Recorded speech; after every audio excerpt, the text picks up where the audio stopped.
한상영 과장님, 지난 N번방과 박사방 등 디지털 성범죄의 실체가 세상에 드러난 해를 기억하십니까? 예. 2020년입니다. 2020년을 기점으로 해서 우리 사회의 디지털 성범죄에 대한 인식이 완전히 바뀌었습니다. 당시 정부도 범죄에 대응하기 위해서 많은 변화의 움직임을 보였습니다.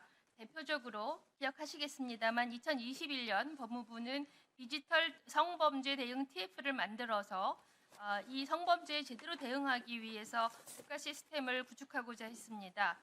22년 5월에는 여기 보시는 것과 같이 디지털 성범죄 등 대응 TF 전문위원회의 활동과 성과 보고서를 작성하고 보고했습니다. 보셨습니까? 내용 아십니까? 그 조치가 있었고 공고안이 11회에 있었고 그런 사항들, 기본적인 사항들은 알고 있습니다. 네, 그렇지만 이 TF는 2022년 6월 해산되었습니다. 윤석열 대통령이 취임하고 한 달 만이었습니다.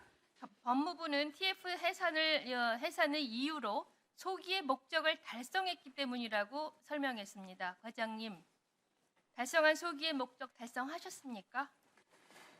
이제 11개의 공고안이 있었고 그중 이제 10건에 대해서는 여러 존경하는 의원님들께서 많은 법안을 발의해 주셨습니다. 그래서 저희가 국회 입법 논의를 지원했는데 달성을 했으면 이 성과는 결과로 남아야 합니다. 그렇습니다. 다시 이런 범죄가 나타났고 이 범죄에 대해서 아무런 대응을 하지 못하는 것이 대한민국 정부입니다. 어떻게 이것이 달성되었다고 볼 수 있는지 정말 저는 이해할 수가 없습니다.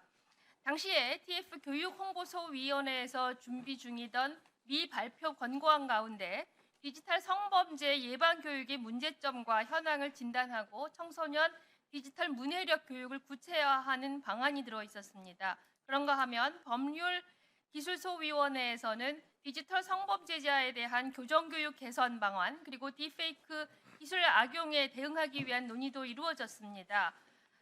또한 여기 보시면은 유럽 평의회의 사이버 범죄 협약에도 가입하라고 되어 있습니다. 하지만 딥페이크 범죄 TF가 재기능을 하고 이후에 업무 성과를 토대로 해서 관련 부처가 제대로 일을 했더라면 오늘과 같은 사태가 과연 발생했을지 의문입니다. 당시 TF 팀장이었던 서지현 전 검사는 이미 그 당시 신종 범죄 수법에 대응하는 신속한 법률 제정은 한시도 미뤄서는 안 되는 너무나 절박한 일이라고 했습니다. 이런 생각이 비단 서지현 팀장과 당시 TF 구성원만의 생각은 아니었습니다. 모든 국민들이 그렇게 생각했을 것입니다. 우리는 대통령이 바뀌고 조직이 사라지면서 2년이란 세월을 허송 세월을 했습니다. 앞으로 이 전문위원회의 성과를 상세하게 들여다보고 그 후속 조치에 대해서 저희 의원실에 보고해 주시기 바랍니다. 그리고 방심위에서 나오신 이동수 국장님, 네. 오늘 하신 말씀이 텔레그램 측에서 메일을 받으셨다고 했죠. 네. 정부는 그동안 어떤 노력을 하셨습니까?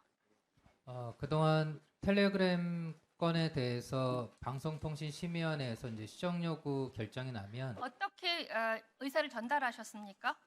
그 문제의 정보들을 텔레그램 계정으로 다 보냈었습니다. 그러니까 계정으로 보내신 거죠? 네. 네, 자 경찰청에서 오신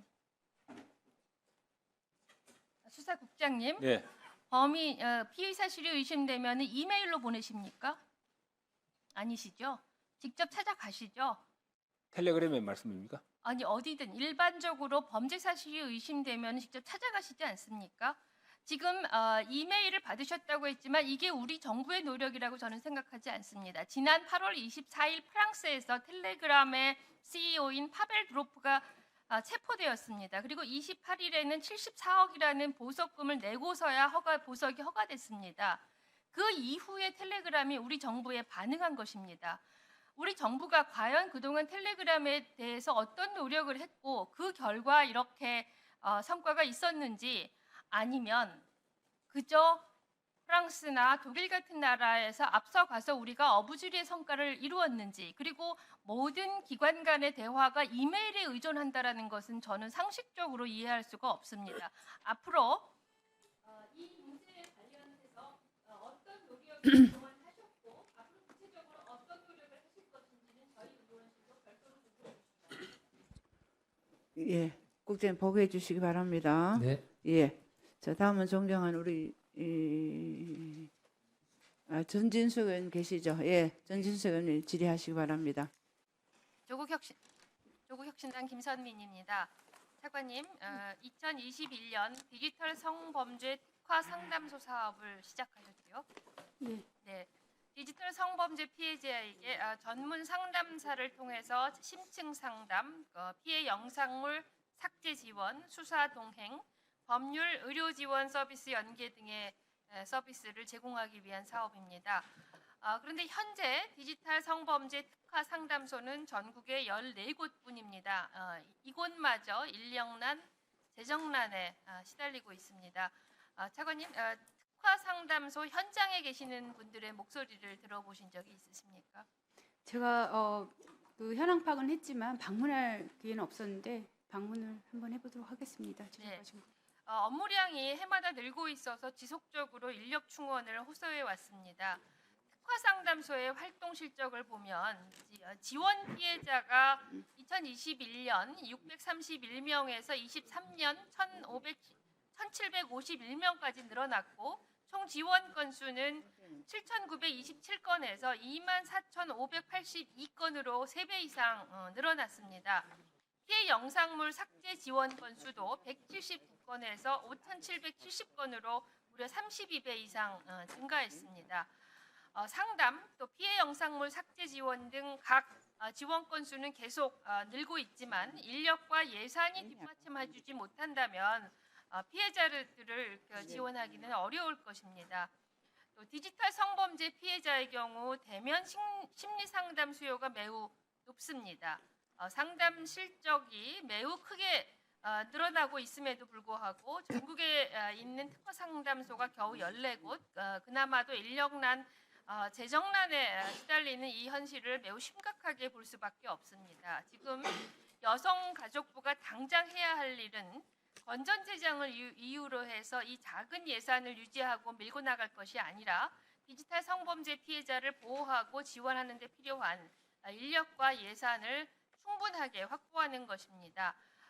온 나라가 이렇게 떠들썩할 만큼 문제가 터지고 나서도 주무부처가 비상한 결의를 다지지 않는다면 국민들이 정부를 신뢰하기는 어려울 것입니다. 그래서 디지털 성범죄 특화 상담소 현장의 목소리를 듣고 문제들을 면밀히 파악하고 이에 대한 대안책을 마련해서 저희 의원실로 보고해 주시기 바랍니다. 이와 관련된 차관님의 말씀을 지금 듣고 싶습니다. 예, 말씀하신 그 디지털 그 특화 상담소의 그 중요한 역할에 대해서는 잘 인식하고 있습니다. 그래서 21년에 시작해서 말씀하신 대로 7개소에서 14개소로 이제 확대를 하긴 했지만 단계적으로 근데 아직도 부족한 부분은 많고요. 그다음에 그 상담 인력에 대해서도 우려를 말씀하셨는데 현재 2명입니다. 그래서 이런 부분들이 추가할 필요가 분명히 있습니다. 왜냐하면 특히 이제 피해자의 치료나 회복을 위한 이런 활동들을 많이 하기 때문에 이런 부분은 좀 섬세하고 깊게 이런 업무들을 해야 될 필요가 있기 때문에 인력에 대한 문제가 있다라고 분명히 생각하기 때문에 현장의 목소리를 잘 듣고 그 재정당국하고 협의해서 이런 예산의 필요성을 적극적으로 저희가 해서 확보토록 하겠습니다. 네, 잘 알겠습니다. 예, 다음은 전진숙 의원님 질의해 주시기 바랍니다. 조국혁신당 김선민입니다.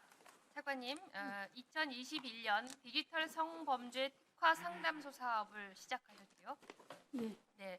디지털 성범죄 피해자에게 전문 상담사를 통해서 심층 상담, 피해 영상물 삭제 지원, 수사 동행, 법률 의료 지원 서비스 연계 등의 서비스를 제공하기 위한 사업입니다. 그런데 현재 디지털 성범죄 특화 상담소는 전국에 14곳뿐입니다. 이곳마저 인력난, 재정난에 시달리고 있습니다. 차관님, 특화 상담소 현장에 계시는 분들의 목소리를 들어보신 적이 있으십니까? 제가 그 현황 파악은 했지만 방문할 기회는 없었는데 방문을 한번 해보도록 하겠습니다. 지적하신 거. 업무량이 해마다 늘고 있어서 지속적으로 인력 충원을 호소해 왔습니다. 특화 상담소의 활동 실적을 보면 지원 피해자가 2021년 631명에서 23년 1,751명까지 늘어났고 총 지원 건수는 7,927건에서 24,582건으로 3배 이상 늘어났습니다. 피해 영상물 삭제 지원 건수도 179건에서 5,770건으로 무려 32배 이상 증가했습니다. 상담, 또 피해 영상물 삭제 지원 등 각 지원 건수는 계속 늘고 있지만 인력과 예산이 뒷받침해주지 못한다면 피해자들을 지원하기는 어려울 것입니다. 또 디지털 성범죄 피해자의 경우 대면 심리 상담 수요가 매우 높습니다. 상담 실적이 매우 크게 늘어나고 있음에도 불구하고 전국에 있는 특화 상담소가 겨우 14곳, 그나마도 인력난, 재정난에 시달리는 이 현실을 매우 심각하게 볼 수밖에 없습니다. 지금 여성가족부가 당장 해야 할 일은 건전재정을 이유로 해서 이 작은 예산을 유지하고 밀고 나갈 것이 아니라 디지털 성범죄 피해자를 보호하고 지원하는 데 필요한 인력과 예산을 충분하게 확보하는 것입니다. 온 나라가 이렇게 떠들썩할 만큼 문제가 터지고 나서도 주무부처가 비상한 결의를 다지지 않는다면 국민들이 정부를 신뢰하기는 어려울 것입니다. 그래서 디지털 성범죄 특화 상담소 현장의 목소리를 듣고 문제들을 면밀히 파악하고 이에 대한 대안책을 마련해서 저희 의원실로 보고해 주시기 바랍니다. 이와 관련된 차관님의 말씀을 지금 듣고 싶습니다.